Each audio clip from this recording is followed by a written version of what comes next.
वायदे केले होते, आमच्या शेतकऱ्यांच्या सोबत वायदे केले होते की आम्ही शेतमालाला भाव देऊ. मिळाला भाव आपल्याला नाही मिळाला. शेतमालाला हमी भाव मिळावा म्हणून आंदोलन कोणी सुरू केली होती.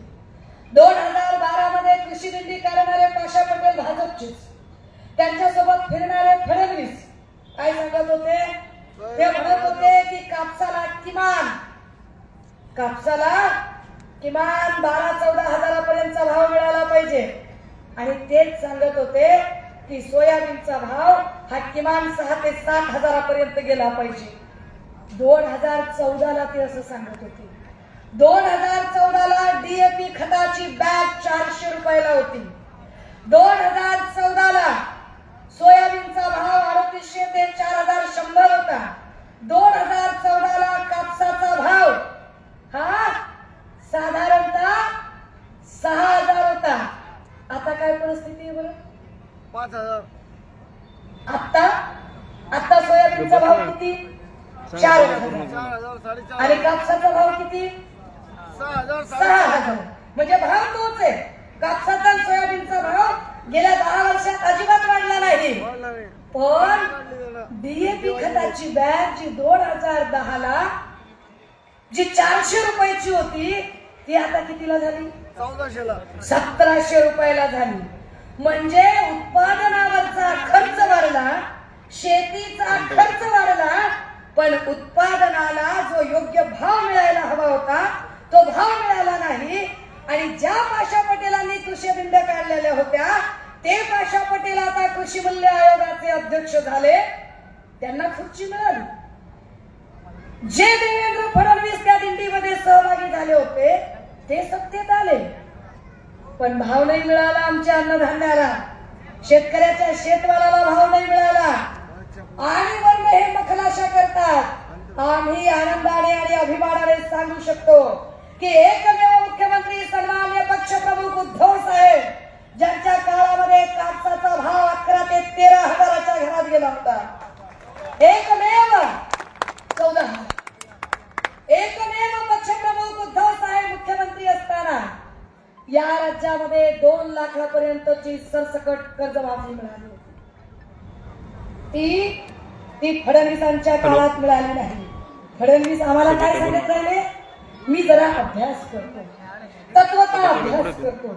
तत्वता अभ्यास करून तपासतो.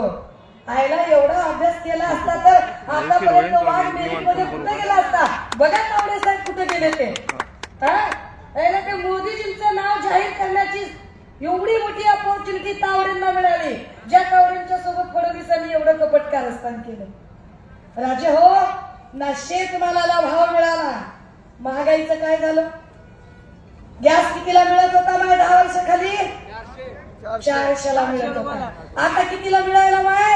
812. आता त्यांनी 850 निवडणुकीच्या पुढे केलं, पण 1200चा गॅस घेतला की आम्ही? घेतला. आता या 2-3 महिन्यात केलं, पण 1200चा गॅस घेतला की नाही? घेतला. ह्या सगळ्यांच्या मध्ये महागाई आमची पराकोटीला गेलेली. महागाईने आमच्या मध्यमवर्गीय माणसाचं पेकाट मोडून गेलं. आम्ही जगूच शकत नाही. गोरगरिबाच्या घरामध्ये तर लेकराचं लग्न असेल तर तोळावर सोनं घालायचं म्हणलं तर 50 वेळा विचार करावा लागेल. 70 हजाराकडे सोनं घेणं आहे की नाही परिस्थिती? घेऊ शकतोय माय? गुजवर सोनं घेणं शक्य नाही. आता एवढी वाईट परिस्थिती झाली. महागाईचं हे सगळं. बेरोजगारीचं काय, रोजगाराचं काय? तुम्ही आठवा दादा हो, 2010च्या खालचा साधारणतः 10 वर्षापूर्वीचा काळ आठवा. 10 वर्षापूर्वी आपलं लेकरू जर 12वी पास झालं तर मायबाप 48 तासाच्या आत त्याचा मार्क नवो काढत होते. लगेच सगळे कागदपत्र काढायचे आणि बीएडचं कॉलेज शोधत जायचे. बीएडचा फॉर्म भर, बीएडचा फॉर्म भरला जायचा. का बरं? बीएड केल्या लगेच नोकरी मिळते नाही. त्याचा जरा अर्धाच ग्लास जास्त आहे, बाकी काय नाही. त्याला अजून थंड बसतोय. शांत बस जरा. ऐक ना, सांगतात ना, ऐक ना. ह्या सगळ्यांच्या मध्ये जर डीएड कॉलेज आणि बीएड कॉलेजचा जर विषय केला आपण तर आपल्या असं लक्षात येतं की 10 वर्षापूर्वी 12वी पास झालेल्या लेकराला आपण प्रथम पण गेल्या 10 वर्षातली परिस्थिती अशी आहे की बीएड कॉलेज सपशेल ओस पडले आहे. बीएड कॉलेजला आता कोणी जात नाहीये का? कारण भरतीच नाही. टीईटी झाली की सीईटी झाली की टीईटी. और घोटाला कौन कर रहा है? तो आपके जिले के सत्तार वही कर रहे हैं. वही सत्तार वही जो हिंदुत्व के खातिर उधर गए. हम तो तभी बोले थे अभी सत्तार वही करके सत्तार वही करे क्या तुम करके सांगितलं पाहिजे ना. काय बीएडचं झालं? 10 वर्षात कुठली भरती निघाली? आरोग्य सेवकाची भरती निघाली नाही ना. तहसील मधली भरती निघाली ना. कृषी खात्याची भरती निघाली ना. शिक्षकांची भरती निघाली ना. मंडलची भरती निघाली ना. राज्य सेवेतले माणसं भरली गेली. काय झालं या सगळ्यांमध्ये? फक्त आणि फक्त आमच्या लेकरांचे पैसे घेतले या लोकांनी. फक्त आणि फक्त पैसे उकळले आमच्याकडून. किती पैसे उकळले? किती पैसे घेतले आमच्याकडून? तुम्ही विचार करा. एक नोकरी. उदाहरण द्यायचं झालं तर तलाठी भरती 200 जागा निघाल्या तलाठी भरतीच्या. फॉर्म किती भरले आम्ही? 18 लाख फॉर्म गेले इथून लेकरांचे. महाराष्ट्रातला 18 लाख फॉर्म भरले गेले.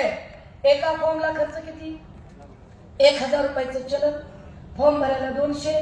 आणि परीक्षा कुठे होतीये? परीक्षा कन्नड मध्ये होत नाही, पैठण मध्ये होत नाही, आजूबाजूला कुठेच होत नाही. परीक्षा गंगापूरला होत नाही, वैजापूरला होत नाही. परीक्षा होते संभाजीनगरला. म्हणजे त्या लेकराला जायला यायला लागतात 500 रुपये. म्हणजे एका परीक्षेसाठी त्याला खर्च किती आहे? साधारण 2000 रुपये. आहेत आमच्याकडे 2000 रुपये? कित्येक घरातल्या अशा माय मावल्या आहेत की आपल्या लेकराला द्यायला 2000 रुपये नाहीये, पण तरी सुद्धा अंगावरचं किडूक पिडूक विकायला लागलेले आहेत. घरातलं काय किरडू शिरडू जे असेल ते विकायची तयारी आहे. बरं, हे कर्ज भरून कुठं बघते? वर्षभरात अशा 8 ते 10 नोकरीचे अर्ज ते लेकरू भरते. म्हणजे 2000 प्रमाणे 20 ते 25,000 रुपये त्या लेकराचे नुसते नोकऱ्यांचा अर्ज भरण्यामध्ये जातात. लेकरू आईबाप कष्ट करतात, व्याजानं पैसे काढतात, त्या लेकराच्या परीक्षेचे भरतात. पुस्तकाचे वेगळे, क्लासचे वेगळे, राहण्याचे वेगळे, मेसचे वेगळे, खोलीचे वेगळे, एवढे सगळे त्यांना पैसे भरायचे. लेकरांना डोळे फोडून अभ्यास करायचा. आई बापांनी म्हणायचं आता आमचं लेकरू नोकरदार होणार आहे, पगारदार होणार आहे, आता गरिबी जाणार आहे, आता चांगले दिवस येणार आहे. लेकरांना परीक्षेला जायचं, परीक्षा देऊन घरी यायचं आणि दुसऱ्या दिवशी टीव्हीवर बातम्यात काय? पेपर फुटला पेपर. गेल्या 10 वर्षात मी हे ऐकतोय की पेपर फुटला. आणि एवढे भले भले पेपर फुटले. पण मग आम्हाला असं म्हणायचंय की एवढे जर पेपर फुटले असतील तर या सगळ्यांमध्ये समजा तलाठी भरतीचे 200 जागांच्यासाठी 18 लाख अर्ज गेले. 18 लाख म्हणजे 1000 गुणिले 18 लाख रुपये किती झाले दादा? हे पैसे मिळाले सरकारकडून परत? 50 खोके बद्दल कोण बोलतोय? 50 खोके बोला. बर 50 खोके लगेच बोलून टाका. आणि एक कुचं बोला, एक कुचं. एक पुन्हा महाराष्ट्र धुतला बर लगेच बोलून टाका. तुमचा एवढा सगळा राग मतपेटीतून काढायला जातो. काढणार ते काढणार. चांगली गोष्ट आहे. या सगळ्यांमध्ये 1000 गुणिले 18 लाख एवढे सगळे पैसे जे सरकारकडे गेले ते सरकारने किती पैसे परत दिले? तर सरकारने ते पैसे नाही परत दिले आम्हाला. मग पैसे गेले कुठं? जे भ्रष्टाचारावर बोलतात ते याच्यावर का बोलत नाहीत? जे भ्रष्टाचारावर बोलतात ते सध्या जीएसटीवर का बोलत नाहीत? जे भ्रष्टाचारावर बोलतायत ते इलेक्ट्रॉनिक बॉन्डवर का बोलत नाहीत? ज्या लोकांनी आमच्याकडून वेगवेगळ्या कंपन्या इलेक्ट्रॉनिक बॉन्डच्या जर तारखा बघितल्या, ज्या कंपनीवर धाड पडते, धाड पडायच्या 2-4 दिवस आधी तरी किंवा 2-4 दिवस नंतर तरी त्यांच्याकडून करोडोचा चंदा वसूल केला. याच आमच्या एकनाथ भाऊंकडे आता गोविंदाची एंट्री झाली. कधी काळी आम्हाला गोविंद आवडायचा बरं का. बिचारा कॉमेडी करणार, जाणार गमस्ती, हे ठरवून आलेले असतात का? शांत बस ना, कळलं की मला, शांत बस ना. हा कशाचा परिणाम आहे माहितीये का? हा आमच्या भुमरे दादाचा परिणाम. ये भुमरे नाही, ये झुमरे आहे, झुमरे. ये झूम रहे, खाली झूम रहे बस. पैसे झूमने वाले लोग घूम रहे दादा की वजह से घूम रहे, झुक रहे और घूम रहे, और इन सबको भुमरे बर्बाद कर रहे हैं और समझ में नहीं आ रहे हमारे. आता दांडा म्हटलं की असं नका करू. ह्या सगळ्यांच्या मध्ये आता नीट समजून घ्या की मला काय भूमिका मांडायची आहे की ज्या गोविंदाला त्यांनी सोबत घेतलं त्या गोविंदाने कधी काली गाणं केलं होतं, आओ सिखा दूं तुम्हें अंडे का फंडा, ये नहीं प्यारे कोई मामूली बंदा, इसमें छुपा है जीवन का फलसफा. आता इलेक्ट्रॉन बॉन्ड बघून आपल्याला गाणं त्यांना बघून म्हणावं लागते, आओ सिखा दूं तुम्हें इलेक्ट्रॉन बॉन्ड का धंधा, ये नहीं प्यारे कोई मामूली धंधा, इसमें छुपा है बीजेपी के सक्सेस का फलसफा. धंधा है गंदा, गंदा है चंदा, चंदे का धंदा, धंदा है गंदा. हे या पद्धतीने इलेक्ट्रॉन बॉन्डचा ज्या लोकांनी धंदा केला त्यांना आम्ही काय निवडून द्यावं? आम्ही का निवडून देत नाही किंवा आम्हाला का बीजेपी नको आहे? तुम्ही भ्रष्टाचार विरोधाची भाषा केली होती, कुठं भ्रष्टाचार संपला? ज्या ज्या भ्रष्टाचारांवरती आरोप केले होते किरीट सोमय्याने, अत्तल हुंडाला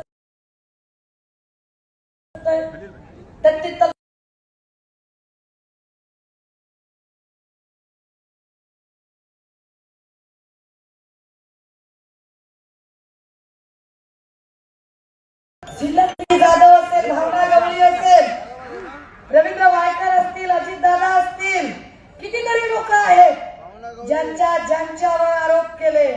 भाजपा म्हणते की आम्हाला भ्रष्टाचार साफ करायचा होता. अरे घर साफ करायचं असेल तर काय होईल? जेव्हा तुम्ही घर साफ करायचं ठरवता त्यावेळेला कुठेतरी एका ठिकाणी तुम्हाला डस्टबिन करावे लागते आणि त्या डस्टबिन मध्ये कचरा साठवावा लागतो. जर त्यांना वाटते की आम्ही भ्रष्टाचाराचा सफाया केला तर भ्रष्टाचारी कुठे ठेवले? तर भ्रष्टाचारांच्यासाठी भाजप स्वतः डस्टबिन झाली आणि भाजपने स्वतःकडे सगळे भ्रष्टाचारी घेतले. आता भाजप भ्रष्टाचारांच्या साठीची एक डस्टबिन, एक कचरा कुंडी झालेली आहे. ज्या कचरा कुंडीत सगळे लोक आहेत. पण तरीही हे लोक जाहिराती करणं काही थांबवत नाही. जाहिराती चिकार चालू आहेत या सगळ्यांमध्ये. यांच्या जाहिराती इतक्या जोरजोरात चालू आहेत की या सगळ्या जाहिरातींमध्ये आपल्याला टीव्हीवर जाहिरात बघून असं वाटतंय की अरे बापरे, खरंच भाजपने एवढं काम केलं असेल, खरंच या लोकांनी प्रशांत बमने एवढं काम केलं असेल का? माय मावल्या हो, दादा हो, राजे हो, 13 तारखेला मतदान केंद्रावर जाताना एक गोष्ट पक्की लक्षात ठेवा, प्रशांत बम हा तोच माणूस आहे ज्याने आमच्या शिक्षकांना आंदोलन करताना त्यांच्याबद्दल अत्यंत वाईट भाषा वापरली. हा तोच माणूस आहे, हा तोच प्रशांत बम आहे ज्याने आमच्या कर्मचारी असणाऱ्या, सरकारी नोकरदार असणाऱ्या लोकांच्या बद्दल अत्यंत आक्षेपार्ह विधानं केली. कशामुळे विधानं करू शकतात प्रशांत बम?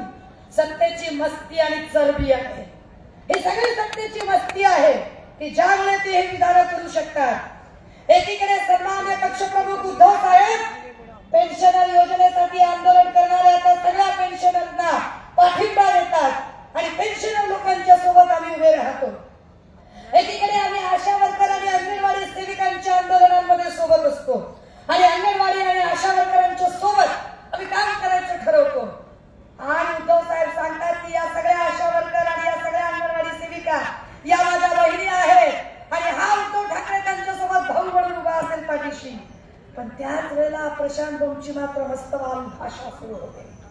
त्याचे हो, हे सगळं नीट समजून घेण्याची गरज आहे की या सगळ्या लोकांनी ज्या पद्धतीने अत्यंत गलिच्छ भाषा इथल्या एका वर्गाबद्दल केली, महिलांबद्दल बोलणाऱ्या वहीच थे ना सत्तार भाई, जर खासदार बाईबद्दल इतकी आक्षेपार्ह भाषा वापरली जाऊ शकते तर तुमच्या माझ्यासारख्या गावखेड्यातल्या शेताच्या बांधावर काम करणाऱ्या, घरात असणाऱ्या मध्यमवर्गीय गृहिणींबद्दल काय भाषा वापरत असतील हे लोक, काय यांच्याबद्दल बोलत असतील.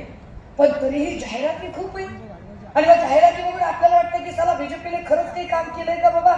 एवढ्या सगळ्या जाहिराती दिसत आहेत. काय काय जाहिराती आहेत बाबा या सगळ्या? कुठं पण जाहिरात, बघल तिकडे जाहिरात. काय म्हणजे त्याला काय त्या जाहिराती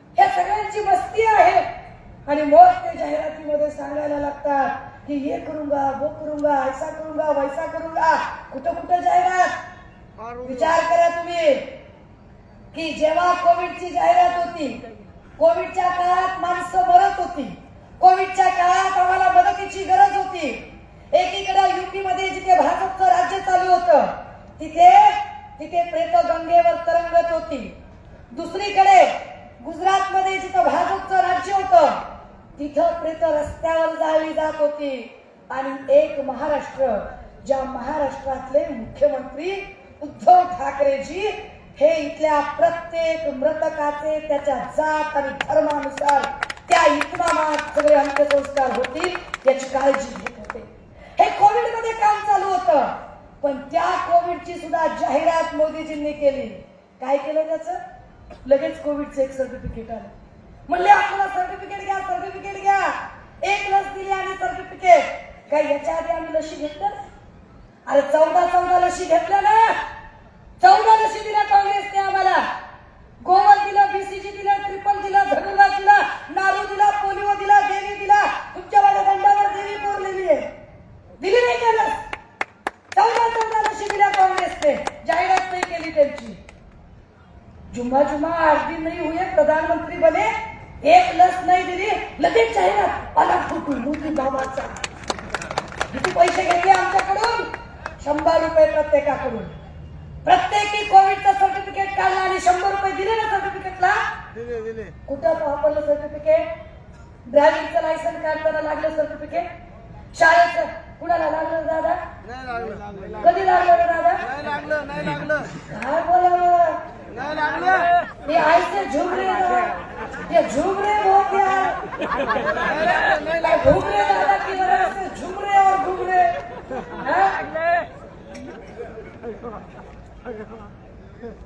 हो ते प्रशांत बम म्हणजे लय अवघड कार्यक्रम आहे हो.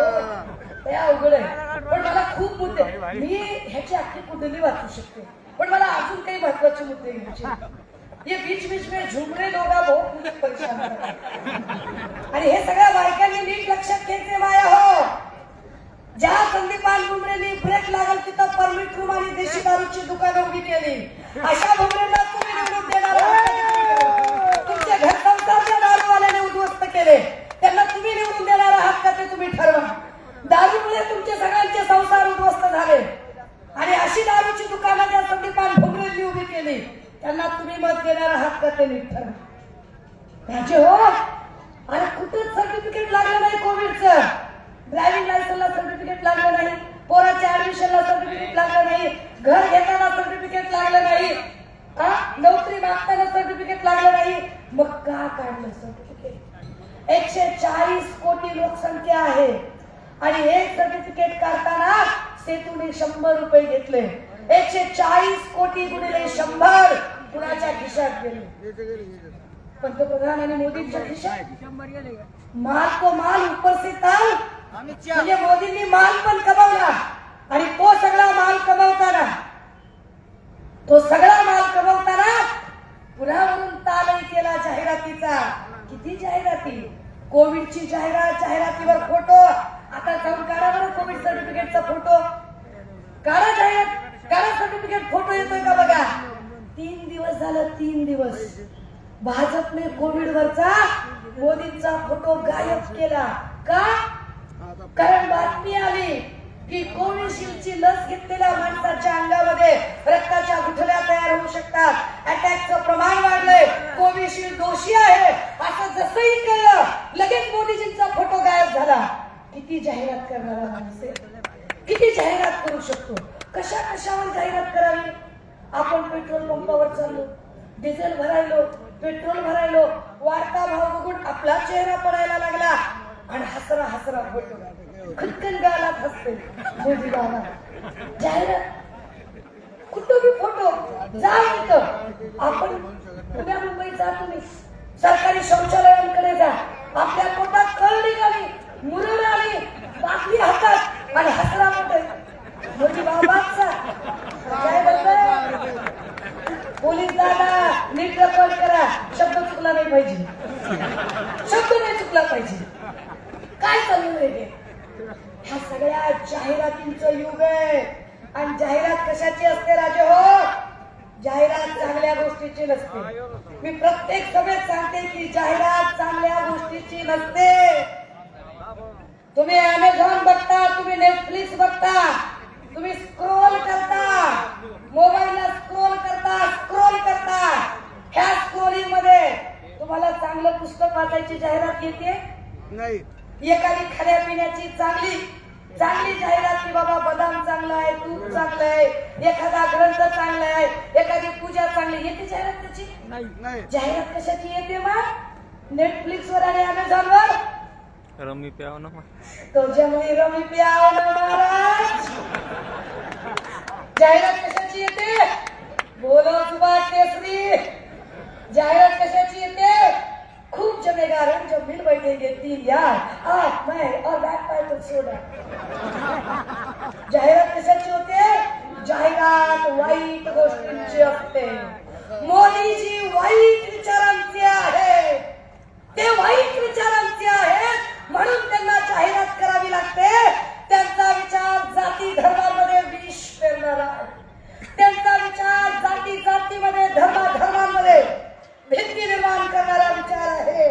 आणि तो विचार आपण बघितला की त्यांना हे पक्क माहिती होतं की इलेक्शन समोर आल्यावर लोक त्यांना महागाईवर प्रश्न विचारतील, लोक त्यांना बेरोजगारीवर प्रश्न विचारतील, लोक त्यांना शेतमालावर प्रश्न विचारतील, लोक त्यांना महिलांच्या सुरक्षेवर प्रश्न विचारतील. त्याच्या आधीच त्यांनी नाटक सुरू केलं. काय नाटक सुरू केलं? ये हिंदू है ये मुसलमान है, ये हिंदू है ये मुसलमान है. और भक्तुल्ले क्या बोल रहे? पहले भक्तुल्ले 25 पैसे के हिसाब से मैसेज भेजते थे, अभी भक्तुल्लों का रेट बढ़ गया है. अभी भक्तुल्ले 45 पैसे के हिसाब से मैसेज भेज रहे.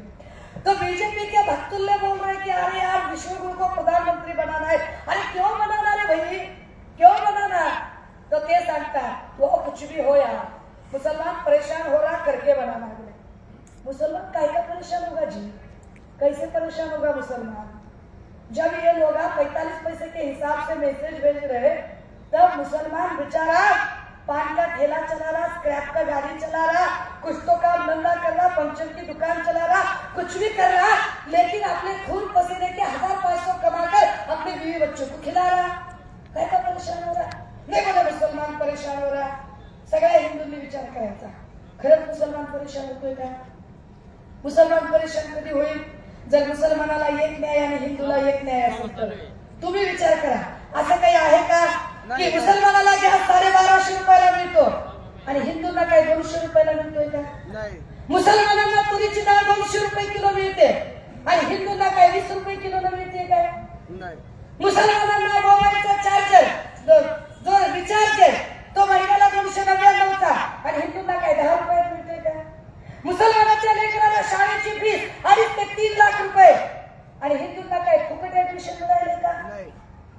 अरे जे पैसे मुस्लिमांना खर्च करावे लागतात तेवढेच पैसे या देशामध्ये हिंदूला, बौद्धाला, जैनाला, ख्रिश्चनाला सगळ्यांनाच खर्च करावे लागतात. मग हे हिंदू मुस्लिम नरेटिव्ह कुणी आणलं? हे त्या लोकांनी आणलं. त्याच नितेश राणे, निलेश राणे, नवनीत राणा, रोहित कंबोज ही जी सगळी ब्रिगेड आहे फडणवीसांची, या ब्रिगेडने आणलं ते. आणि या ब्रिगेडने हे सगळं नरेटिव्ह आणताना त्यांनी जातीमध्ये आणि धर्मामध्ये भांडणं लावायचा प्रयत्न केला. मग नितेश राणे सारख्या पोराने सांगायचं भाचा आहे आपला जाऊ दे, नारायण भाऊला वेळ मिळाला नाही त्याला संस्कार देण्यामध्ये. पण त्याने सांगायचं अय पोलीस हो, लोकांना सांगतात पोलिसांची भीतीच नाही. आम्हाला का नकोय भाजप? त्याचं कारण आहे. का नकोय आम्हाला भाजप? कारण या लोकांनी कायदे सुव्यवस्थेचं राज्य संपवलं. दादा हो, आज परांड्याच्या मतदान केंद्रावर मर्डर झाला. आमच्या शिवसैनिकांचा मर्डर झाला. शिंदे गटाच्या तानाजी सावंतांच्या मस्तवाल गावगुंडांनी बळी घेतला. काय करू शकले पोलीस? काय न्याय देऊ शकले आम्हाला? कुठे आम्हाला न्याय मिळाला या सगळ्यांमध्ये? काय पद्धतीचं गलिच्छ राजकारण या लोकांनी केलं? एक नितेश राणे उभा राहतो आणि तो सांगतो की काय करायचं ते करा रे, अजिबात घाबरायचं काम नाही, आपला बाप सागर बंगल्यावर बसलाय. कोण म्हणतंय? नितेश राणे. मला प्रश्न पडला, मला जेवढं माहितीये नारायण भाऊचा पत्ता कणकवलीचा आहे, ह्यानं म्हणतोय आपला बाप सागर बंगल्यावर बसला. सागर बंगल्यावर देवा भाऊ इथं काय बाबतीत कसं बरोबर का पुढे त्यालाच सांगायचं. मग पोलीस आता जसा हा व्हिडिओ रेकॉर्ड करतायत ना तसे पोलीस व्हिडिओ घेऊन थांबले तर पुढे नितेश राणे बोलणार आय पोलीस हो काय रेकॉर्ड करायचं ते करा फार तर काय कराल व्हिडिओ बनवून आपल्या बायकोलाच नेऊन दाखवाल ना. भाषा बघा पोलिसांनी तुमची. हा वर्दीचा अपमान आहे हा गणवेशाचा अपमान आहे. खरं तर त्याच वेळेला नितेश राणेवर सरकारी कामात अडथळा आणतोय म्हणून 353 दाखल व्हायला पाहिजे होती पण हे काही पोलीस अधिकाऱ्याने ती 353 दाखल केली नाही. पोलिसांनी दाखल केली नाही कदाचित नोकरीची चिंता असेल पण ज्या खात्याचे कर्मचारी त्या खात्याच्या मंत्र्याने आपल्या कर्मचाऱ्यांची काळजी घेतली पाहिजे. देवेंद्र फडणवीसांनी पुढे येऊन सांगायला पाहिजे होतं की नितेश राणेवर 353 दाखल करा पण देवेंद्र फडणवीस म्हणू शकले नाही. का पोलीस आपल्या बायकोला व्हिडिओ दाखवतील? ही कोणती भाषा आहे? हा कोणता असा चिकना वाण करणार की याचा व्हिडिओ बायकोला देऊन दाखवावा आणि सुरू झाला म्हणता संपत आहे. काय पद्धत आहे? यांची दहशत मोडून काढली पाहिजे. का आम्हाला खैरे साहेबांच्यासाठी उभं राहायचंय ही दहशत मोडून काढली पाहिजे. कारण दोघांच्या भांडणात तिसऱ्याचा लाभ मागच्या वेळेला झाला आता होता कामा नये. या वेळेला तिसऱ्याचा लाभ होता कामा नये. और जो लोग बोल रहे ना कि मुसलमानों की वतन परस्ती पर शक करते हैं उनको बताना पड़ेगा कि ये भारत के मुसलमान है भारत के इसी मिट्टी में तैयार होते हैं इसी मिट्टी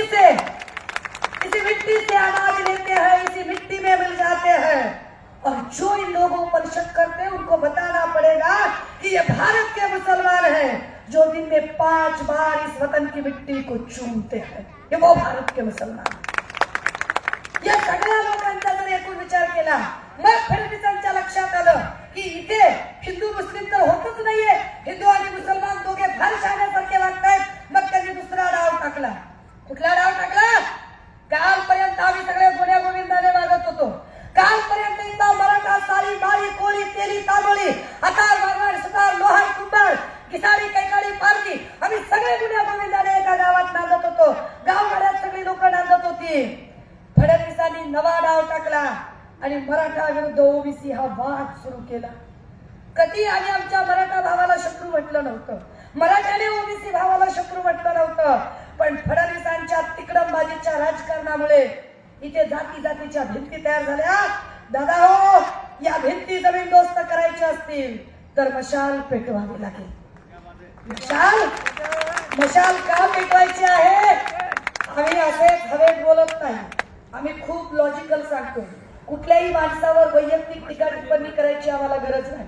आम्ही अत्यंत वैचारिक मुद्दे घेऊन मांडणी करतोय आणि वैचारिक मुद्दे घेऊन सांगायचा प्रयत्न करतोय की देवेंद्रजी आता माझ्याकडे या सभेला वेळ कमी आहे. मी पुन्हा वैजापूरमध्ये कंटिन्यू करेन. एवढ्या सभांमधून जिथे मांडणी केली आहे मी उपस्थित केलेल्या कुठल्याही प्रश्नाचं उत्तर देवेंद्रजी असतील किंवा एकनाथराव शिंदे असतील किंवा त्यांचे खालचे जे चेले चपाटे आणि स्तुप्त वापरले जाणारे असतील या प्याद्यांनी पुढे ही उत्तरं देऊन बघावी की आम्ही काय सांगतोय. आणि राजे हो तुम्ही सगळे लक्षात ठेवा संदीपान भुमरे तेच आहेत जे म्हणत होते की उद्धव ठाकरेंनी सांगितलं तर 5व्या मजल्यावर उडी मारेल. अहो 5व्या मजल्यावर उडी मारायचं सोडा. एकनाथ शिंदेच्या गुवाहाटीला जाणाऱ्या गाडीच्या पायरीहून खाली गडी उतरला नाही 50 टक्क्यांनी भुलवून टाकलं. ज्या माणसांची ऐपत मातोश्रीने तयार केली ज्या माणसांची हैसियत ठाकरे कुटुंबाने तयार केली ज्या माणसांना कुणी गल्लीत ओळखत नव्हतं त्यांची वर्ष आणि सह्याद्रीवर वावरण्याची क्षमता ज्या मातोश्री आणि ठाकरे आणि शिवसेनेने तयार केली 30-30, 40-40 वर्ष ज्यांना शिवसेनेने दिलं. जर हे शिवसेनेसोबत आणि त्या ठाकरे कुटुंबासोबत दगा करू शकतात त्यांचा विश्वासघात करू शकतात तर आपल्याला तर कधी बी बाबा आपल्याला कधी बी उडवतील. अशा काळात तुम्ही ठरवायचं की तुम्हाला काही निर्णय घ्यायचा आहे. आणि मला असं वाटतं की 13 तारखेला तुम्ही निश्चितपणे हा निर्णय घ्याल की नाही. जेव्हा कधी खैरे बाण समोर घेऊन येतील तेव्हा आपल्या लक्षात येईल की हा बाण पाठीत नाही काळजातही लागलाय आमच्या. आणि हा चोरून लिहिलेला बाण आहे आणि चोरीची वस्तू आम्ही स्वीकारणार नाही. आम्ही या गद्दारीच्या विरोधात मशाल पेटली ठेवू. आम्ही त्या अन्यायाच्या विरोधात गरिबीच्या विरोधात महागाईच्या विरोधात बेरोजगारीच्या विरोधात ही मशाल धडधडत ठेवू. ही मशाल पेटली पाहिजे राजे हो, आणि आग दिल्ली पर्यंत लागली पाहिजे. कारण महाराष्ट्र दिल्ली समोर झुकला नाही, झुकणार नाही. मला जी भूमिका मांडायची होती ती भूमिका मांडली आहे मी. मला कुणाच्याही भावना दुखवायच्या नव्हत्या, पण तरी सुद्धा तुमच्या भावना दुखवणार नाहीत मला माहिती आहे. पण काही प्रशांत बमचे, काही झुमरे दादाचे, काही असू शकतात चेले चपाटे, काही खबरे ऐका की हो ऐका की मोबाईलवर काय म्हणली ऐका की. तर असे जे काही खबरे असतील, जर त्यांच्या भावना दुखवल्या गेल्या असतील, त्यांना काही वाईट वाटलं असेल, उपमर्द झाला असेल, चुकून माकून त्यांच्या जिव्हारी लागला असेल, तर ह्याच्यातल्या एकाची मी माफी मला मागायची नाही.